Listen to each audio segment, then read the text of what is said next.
جب میں نے جوانی کی دہلیز پر قدم رکھا تھا اور اسد جو میرا چچا زاد تھا اس کی آنکھوں میں اپنے لیے محبت دیکھی تھی جو کسی بھی لڑکی کا خواب ہو سکتی ہے۔ اسد اور میری محبت کوئی ڈھکی چھپی نہیں تھی، لیکن اس محبت کے راستے میں انا، ضد اور خاندانی دشمنی کی وہ خار تاریں بچھی تھی جنہیں عبور کرنا ناممکن سا لگتا تھا۔ تایا ابا اور میرے والد کے درمیان زمین کے ایک ٹکڑے پر شروع ہونے والی وہ رنجش برسوں پرانی تھی جس نے دونوں بھائیوں کو ایک دوسرے کا جانی دشمن بنا دیا تھا۔ مگر اسد نے تمام تر مخالفتوں کے باوجود جب میرا ہاتھ تھامنے کا فیصلہ کیا تو اس نے گھر میں طوفان کھڑا کر دیا تھا۔ مجھے یاد ہے وہ دن جب تایا ابا نے اسے جائیداد سے آگ کرنے کی دھمکی دی تھی اور بی جی نے اسے واسطے دیے تھے، لیکن اس نے دو ٹوک لہجے میں کہہ دیا تھا کہ اگر زویا اس گھر کی بہو نہ بنی تو اسد اس گھر کا بیٹا نہیں رہے گا۔ اس کی اس بے باک محبت اور انتھک محنت نے آخر کار سب کو جھکنے پر مجبور کر دیا تھا، اور ہماری شادی بڑی دھوم دھام سے ہوئی تھی۔ شادی کے پہلے 3 سال تو جیسے پلک جھپکتے گزر گئے۔ اسد کا رویہ ایسا تھا جیسے کوئی نازک کانچ کی گڑیا ہوں میں، جسے ذرا سی ٹھیس بھی لگے تو میں ٹوٹ جاؤں گی۔ وہ دفتر سے واپسی پر میرے لیے کبھی پھول لاتا تو کبھی میری پسند کی مٹھائی، اور جب کبھی بی جی یا اس کی بہنیں روبینہ اور شائستہ میرے کسی کام پر تنقید کرتی تو وہ ڈھال بن کر میرے سامنے کھڑا ہو جاتا تھا اور کہتا تھا میری زویا کو کوئی کچھ نہیں کہے گا، یہ اس گھر کی ملکہ ہے۔ روبینہ جو کہ اسد کی بڑی بہن تھی ہمیشہ خود کو اس گھر کا سیاہ و سفید کی مالک سمجھتی تھی۔ اسے اسد کی یہ لجاجت ایک آنکھ نہیں بھاتی تھی۔ وہ اکثر موقع ملنے پر مجھے جتاتی کہ دیکھ لینا زویا، یہ جو آج تمہارے ناز اٹھارے جا رہے ہیں نا، یہ سب عارضی ہے۔ مرد کو جب تک عورت کا جادو چڑھا رہتا ہے وہ ایسا ہی کرتا ہے۔ مگر میں اس کی باتوں کو حسد سمجھ کر ٹال دیا کرتی تھی۔ لیکن پھر وقت نے کڑوت بدلی اور خوشیوں کے بادل چھٹنے لگے جب ہماری شادی کو 5 سال مکمل ہوئے اور میری گود میں کوئی بچہ نہ کھیلا تو گھر کی فضاؤں میں زہر گھلنے لگا تھا۔ اسد جو پہلے میری ایک سسکی پر تڑپ اٹھتا تھا اب اکثر گھر دیر سے آنے لگا تھا، اور اس کی باتوں میں وہ پہلے جیسی مٹھاس نہیں رہی تھی۔ روبینہ اور شائستہ نے اس صورتحال کا بھرپور فائدہ اٹھایا۔ شائستہ جو چھوٹی تھی مگر زبان کی بڑی تیز تھی، وہ اکثر اسد کے سامنے بیٹھ کر دوسروں کے بچوں کی باتیں کرتی اور پھر ایک لمبی آہ بھر کے کرتی، ہائے بھائی، کتنا دکھ ہوتا ہے یہ سوچ کر کہ کل کو آپ کا نام لیوا کوئی نہیں ہوگا۔ آپ نے جس کی خاطر پوری دنیا سے دشمنی لی اس نے بدلے میں آپ کو ایک اجاڑ گھر کے سوا کچھ نہیں دیا۔ ان باتوں نے آہستہ آہستہ اسد کے دماغ میں جڑ پکڑ لی تھی۔ ایک شام جب میں صحن میں بی جی کے لیے چائے لے کر گئی تو میں نے سنا کہ روبینہ کہہ رہی تھی، امی اب اسد کی دوسری شادی کی بات چلا ہی دیں، آخر کب تک ہم اس بانچ عورت کا ماتم کریں گے؟ اسد کی جوانی نکلی جا رہی ہے اور اسے ایک وارث کی ضرورت ہے۔ بی جی نے میرا سایہ دیکھ کر بلند آواز میں کہا تھا، ہاں بیٹا، میں نے تو پہلے ہی کہا تھا کہ یہ رشتہ ہمارے لیے منحوس ثابت ہوگا۔ مرد کی پہلی محبت جتنی بھی گہری ہو، اولاد کی تڑپ کے سامنے وہ گھٹنے ٹیک ہی دیتا ہے۔ اس رات جب اسد کمرے میں آیا تو اس کا چہرہ سپاٹ اور آنکھیں سرد لگ رہی تھی۔ میں نے بہت ہمت کر کے اس کا ہاتھ تھاما اور پوچھا، اسد، کیا تمہیں احساس ہے تمہاری ماں اور بہنیں میرے ساتھ کیا سلوک کر رہی ہیں؟ وہ تمہاری دوسری شادی کی تیاریاں کر رہی ہیں، کیا تم خاموش رہو گے؟ اسد نے ایک جھٹکے سے اپنا ہاتھ چھڑایا اور میری طرف ایک ایسی نفرت بھری نگاہ سے دیکھا کہ میں ساکت سی ہو گئی۔ وہ انتہائی الجھے ہوئے اور کڑوے ہوئے لہجے میں بولا، زویا، سچ تو یہ ہے کہ اب میں تمہاری ان صفائیوں اور آنسوؤں سے تنگ آ گیا ہوں۔ کیا یہ سچ نہیں ہے کہ 5 سالوں میں تم نے مجھے صرف مایوسی دی ہے؟ میں ایک مرد ہوں اور مجھے اپنی نسل آگے بڑھانی ہے۔ میں کب تک تمہاری محبت کا طوق گلے میں ڈالے پھروں جب کہ میرا وارث کے لیے ترس رہا ہے؟ ماں اور بہنیں غلط نہیں کہتی۔ اگر وہ میری دوسری شادی کی بات کر رہی ہیں تو وہ میرے بھلے کے لیے ہے۔ میری خاموشی کو اب میری رضامندی سمجھو، کیونکہ اب مجھے تمہاری اس بے مقصد محبت سے زیادہ اپنی نسل کی فکر ہے۔ تم نے مجھے وہ خوشی نہیں دی جو ایک بیوی کا فرض ہوتا ہے، اس لیے مجھ سے اب کسی وفاداری کی توقع مت رکھنا۔ میں اب اپنی زندگی کا نیا رخ متعین کرنے جا رہا ہوں۔ اگر اس میں تمہارے لیے جگہ کم ہو جائے تو اس کی ذمہ دار بھی تم خود ہوگی۔ اس کے ان الفاظ نے میرے وجود کے پرخچے اڑا دیے۔ میں حیران ہو کر اسی شخص کے چہرے کو دیکھ رہی تھی جو کبھی مجھ سے اتنی محبت کرتا تھا۔ یہ وہی شخص تھا جو کبھی میری خاطر دنیا سے لڑا تھا، آج مجھے سرے عام نیلام کر رہا تھا۔ مجھے محسوس ہوا جیسے میری محبت کا قلعہ ریت کی دیوار ثابت ہوا۔ باہر روبینہ اور شائستہ کی سرگوشیاں اور ہنسی کی آوازیں آ رہی تھیں، جیسے وہ میری بربادی کا جشن منا رہی ہوں، اور میں اس اندھیرے کمرے میں اس ادھوری محبت کا جنازہ اٹھتے دیکھ رہی تھی جس کی بقا کے لیے میں نے اپنا سب کچھ داؤ پر لگا دیا تھا۔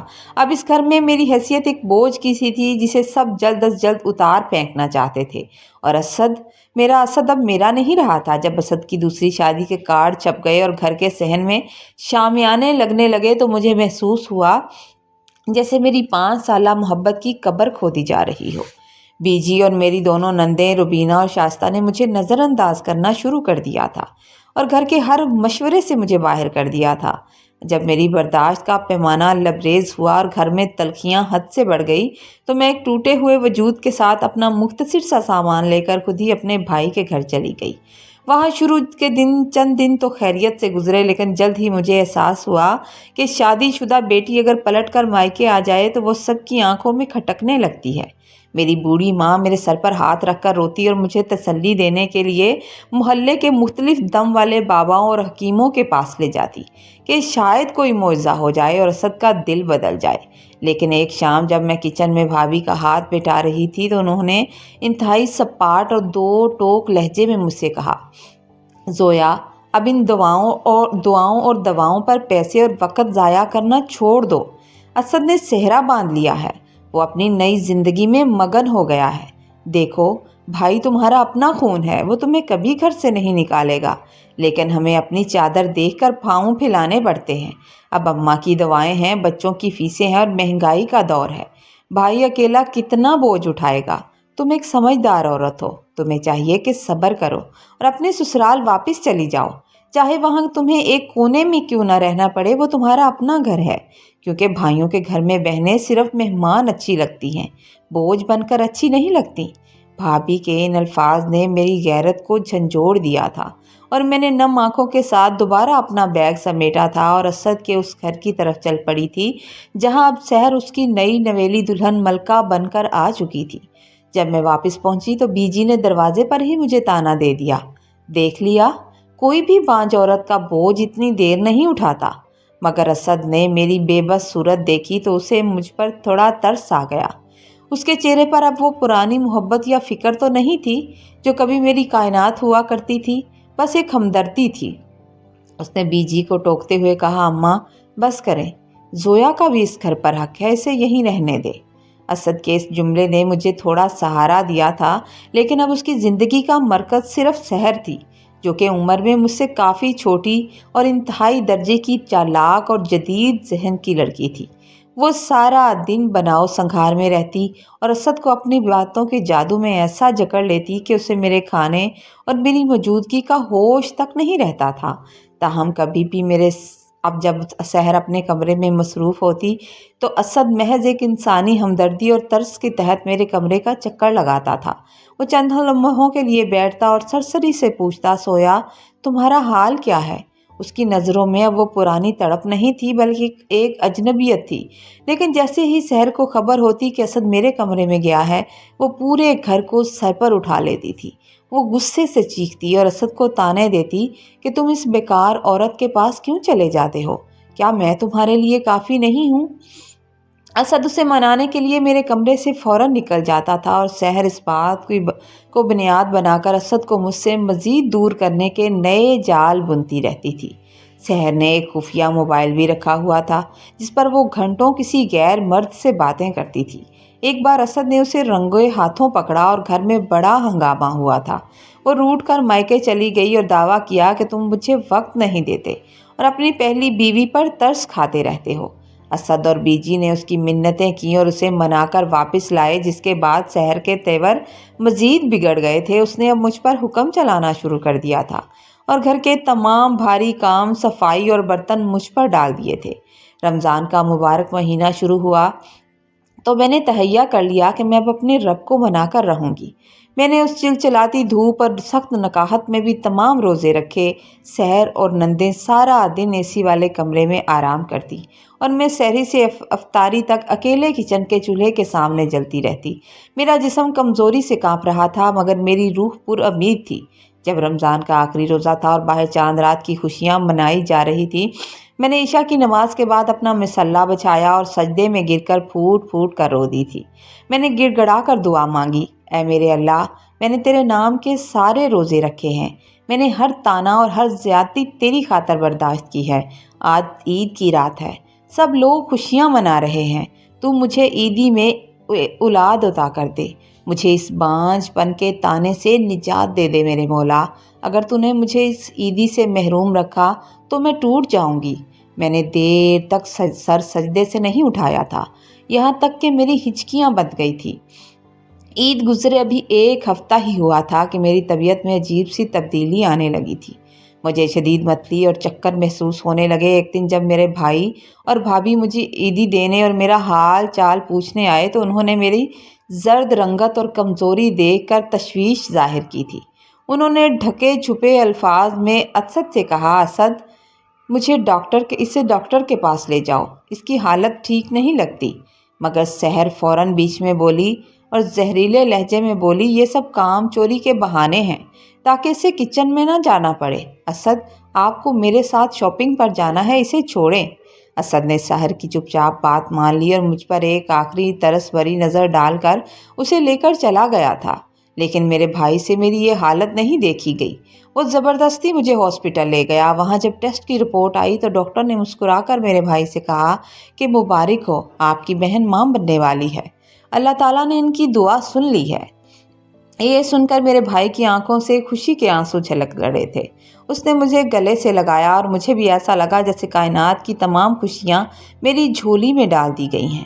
وہ عیدی جس کا وعدہ میں نے اپنے رب سے چاند رات کو لیا تھا، اب وہ حقیقت بن کر میرے سامنے تھی، اور اب مجھے اس گھر میں واپس جا کر ان سب کا سامنا کرنا تھا جنہوں نے مجھے رد کر دیا تھا۔ جب میں ہاسپٹل سے گھر پہنچی تو میرے بھائی نے پورے وقار کے ساتھ اسد اور بیجی کے سامنے یہ اعلان کیا تھا کہ اللہ نے میری فریاد سن لی ہے اور وہ مجھے اولاد کی نعمت سے نوازنے والا ہے۔ یہ خبر سنتے ہی اسد کے چہرے پر ایک دم سے مسکراہٹ آئی تھی جو برسوں سے مفقود تھی۔ اس کی آنکھوں میں خوشی کے آنسو تھے، لیکن جیسے ہی وہ میری طرف بڑھنے لگا، سحر تڑپ کر بیچ میں آ گئی اور چیخنے لگی۔ چیخ کر بولی، یہ سب جھوٹ ہے، یہ عورت مکار ہے، یہ صرف آپ کو مجھ سے دور کرنے کے لیے ڈرامہ کر رہی ہے۔ سحر نے اس قدر ہنگامہ کھڑا کیا کہ اسد جو اپنی اس نئی بیوی سے دبنے لگا تھا ایک لمحے کے لیے خاموش ہو گیا، مگر اس نے سحر کو سختی سے ٹوکا، سحر بس کرو، یہ خوشی کا موقع ہے۔ اس دن کے بعد اسد کا رویہ تھوڑا تھوڑا بدلنے لگا۔ اب وہ میری طرف بھی توجہ دینے لگا تھا، لیکن میں اپنی ہی دنیا میں مست تھی۔ مجھے اب اسد کی توجہ کی تڑپ نہیں رہی تھی، کیونکہ میرے اندر ایک نئی زندگی سانسیں لے رہی تھی۔ سحر کو جب یقین ہو گیا کہ میں واقعی ماں بننے والی ہوں تو اس کے اندر کی حسد کی آگ بن کر بھڑک اٹھی تھی۔ وہ اکثر کچن کے فرش پر تیل گرا دیتی یا سیڑھیوں پر کوئی رکاوٹ رکھ دیتی تاکہ میں پھسل کر گر جاؤں۔ ایک دن اسد نے اسے کچن میں فرش پر صابن کا پانی گراتے ہوئے دیکھ لیا تھا۔ اس نے سحر سے جھگڑا تو نہیں کیا، مگر اس کی آنکھوں میں خوف بھر گیا تھا۔ وہ میرے پاس آیا اور پہلی بار بڑی سنجیدگی سے بولا، زویا، میں نہیں چاہتا کہ سحر کی وجہ سے تمہیں یا میرے بچے کو کوئی نقصان پہنچے۔ میں نے تمہارے بھائی سے بات کر لی ہے، جب تک تمہارا بچہ نہیں ہو جاتا تم وہاں رہو، میں تمہارا سارا خرچ خود اٹھاؤں گا۔ وہ مجھے میرے بھائی کے گھر چھوڑ آیا جہاں میری بہت دیکھ بھال ہوئی اور اللہ نے مجھے ایک خوبصورت بیٹے اور بیٹی کی نعمت سے نوازا تھا۔ سچ کہتے ہیں آپ کے مائکے میں عزت بھی آپ کے شوہر کی وجہ سے ہی ہوتی ہے۔ میرے بچے میری دعاؤں کا صلہ تھے جو میں نے چاند رات کو رو رو کر مانگی تھی۔ جب میں بچوں کو لے کر واپس اسد کے گھر آئی تو سحر نے وہ قیامت برپا کی کہ پورا محلہ اکٹھا ہو گیا تھا۔ اس نے اسد کو الٹیمیٹم دے دیا کہ یا یہ اس گھر میں رہے گی یا میں رہوں گی۔ اس نے بہت شور مچایا اور لڑ جھگڑ کر اپنے مائکے چلی گئی اور وہاں سے طلاق کا مطالبہ کر دیا گیا۔